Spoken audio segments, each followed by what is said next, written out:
Hey people, I am the first black president in America. Ibo, let's go!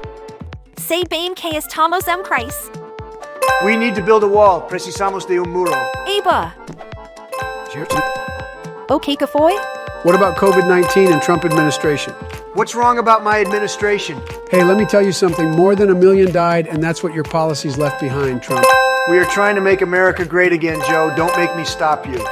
Tem razão, nosso país teve mais vítimas de COVID-19. And now, falando em português, eu digo que vencerei de tu, seu safado. Now important, EU su maior, o futuro é top. Estados Unidos, tô chegando. Todo dieso. Flamengo, o Santos. Alô, alô, YouTube! Tem muita gente aí que se sente o centro do universo. Com certeza você deve conhecer pelo menos uma pessoa assim.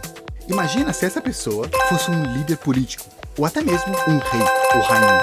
Com certeza não só vai se sentir o centro do universo, como vai querer se chamar o rei do universo, ou até mais coisas. Esse foi o caso de vários reis, imperadores, rainhas pela história. Alguns tinham títulos muito absurdos e mega exagerados, enquanto outros tinham tanto título diferente que o pessoal tinha até preguiça de falar todos. Quais são os mais absurdos e os mais longos? Dos vários, eu separei alguns aqui que eu achei mais interessante e fica até o final para ver o meu favorito, de alguém que nem rei é. Bem, mais ou menos. Bora lá! Vamos começar lá pelo Oriente Médio. Um dos primeiros impérios da história foi o Império Acádio, fundado por esse cara aqui, Sargão de Acádia. Algumas fontes mencionam que seu pai era jardineiro, mas Sargão ele cresceu e acabou se tornando membro da corte real, para depois conseguir derrubar o próprio rei e tomou a cidade de Acádia para ele. Daí ele continuou a expandir, conquistar novas terras e acabou formando o Império Acádio, que governava basicamente toda a Mesopotâmia, sendo o primeiro império da história a governar mais de uma nação. Naquela época, isso era quase o mundo inteiro, pelo menos para eles. E o título que ele recebeu refletiu isso, Shar Kishatim, acho que é assim que se fala, que traduz mais ou menos como Rei de Tudo. Alguns também traduzem para Rei do Universo. Vários líderes na Mesopotâmia copiaram esses títulos depois. Seu neto, Narashim, se chamou de tudo isso, mas também Rei dos Quatro Cantos da Terra, ou Quatro Cantos do Universo. Alguns falam que tinha esses dois títulos diferentes porque um é para se referir ao seu governo na Terra, enquanto o outro para se referir ao seu governo no céu. Ao avançar do tempo e chegando novos reis, conquistando novas terras, os reis e imperadores queriam ter um título ainda melhor do que o outro antigo. Chegando no Império da Síria, o rei Assur-Nazipal II se chamou não só Rei dos Quatro Cantos da Terra, mas Rei da Totalidade dos Quatro Cantos da Terra, ou às vezes Rei da Totalidade, Glorioso Rei das Terras, Rei de Todos os Povos, etc.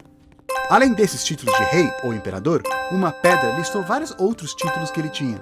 E esses títulos são um pouco interessantes. Arma dos grandes deuses, o rei que subjugou todas as montanhas e recebeu seu tributo, o grande dilúvio que ninguém pode supor. Se esse cara não era ou não se tornou metido, eu não sei mais o que é. Quando um rei conquista um outro, muitas vezes ele acaba adotando os títulos que aquele rei derrotado tinha, ainda mais se era um título legal. Ciro II, também conhecido como Ciro o Grande, foi o fundador do primeiro Império Persa. Quando ele ia expandindo seu império, a cada novo rei que ele derrotava, ele pegava o título daquele rei para ele mesmo, inclusive aquele dos imperadores da Mesopotâmia, Rei do Universo e Rei dos Quatro Cantos da Terra.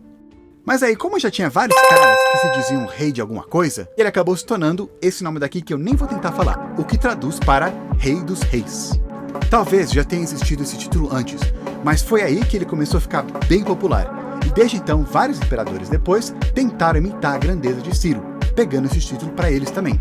Inclusive, até os hebreus gostaram, usando na Bíblia, e os cristãos também gostaram desse título e deram para Jesus. Agora, indo mais para o Oriente, também encontramos caras que se sentem o top do mundo. Na China, muitos imperadores chineses, para justificar o seu reino, clamavam que eles tinham um mandato do céu, que basicamente era falando que eles são imperadores porque o céu quis, os deuses quiseram. Na verdade, essa justificativa mais espiritual foi bem comum no mundo inteiro. Vários líderes justificavam seu poder dizendo que eles eram enviados, ou chamados pelos deuses, ou pelo Deus, ou eram descendentes, ou literalmente ele era um deus. Essa é uma das maiores diferenças entre uma monarquia e uma ditadura, que os dois passam o poder na sua família, por herança. Em monarquia, eles normalmente se justificam com algo mais glorioso, algo mais espiritual. Enquanto em ditadura, somente o cara consegue controlar o exército. Apesar que temos exceção, que já a gente vai ver. Calma aí. Voltando para a China, muitas vezes o imperador lá, assim como também no Japão, eles buscavam ligar sua genealogia com os deuses antigos, para mostrar que eles eram literalmente descendentes dele. Algo também que muitos líderes vikings e germânicos fizeram, tentando ligar seus ancestrais com os deuses nórdicos. Um dos títulos que eu achei mais interessantes dos invasores chineses foi Senhor dos 10 mil anos. Era uma expressão muito usada não só na China, como também na Coreia e no Vietnã, para desejar longevidade a alguém. É tipo aquele negócio de vida ao longo rei. Era um simbolismo para querer dizer muito tempo. Apesar de títulos exagerados, muitas vezes eles eram pequenos pelo menos, mas isso muda quando vamos lá para a Europa. Por causa do sistema feudal, uma pessoa podia ter mais de um título dependendo do que ela cuidava, ou do que ela herdou dos seus pais, ou de casamento, etc. Por exemplo, esse cara aqui, William o Conquistador, ele era o Duque de Normandia, aquela terra no norte da França que era governada pelos normandos, um grupo de descendentes dos vikings que chegaram no local. Mas ele não era rei, até que ele chegou, invadiu a Inglaterra e conquistou, se tornando o rei da Inglaterra. Mas isso não quer dizer que ele tinha deixado de ser o Duque de Normandia. Ele continuou. Não é à toa que na Europa teve várias brigas, guerras, por causa de quem tinha direito de quê. Às vezes, um título com posses entrava em conflitos com outra família. E piorava muito porque eles se casavam mais. Títulos eram tão importantes que o último imperador bizantino, ele até vendeu o seu título para os espanhóis. Às vezes, quando um rei pegava um título de algum outro reino que ele conquistava, ou quando ele ia de príncipe para rei, ele pegava alguns dos seus títulos e dava para algum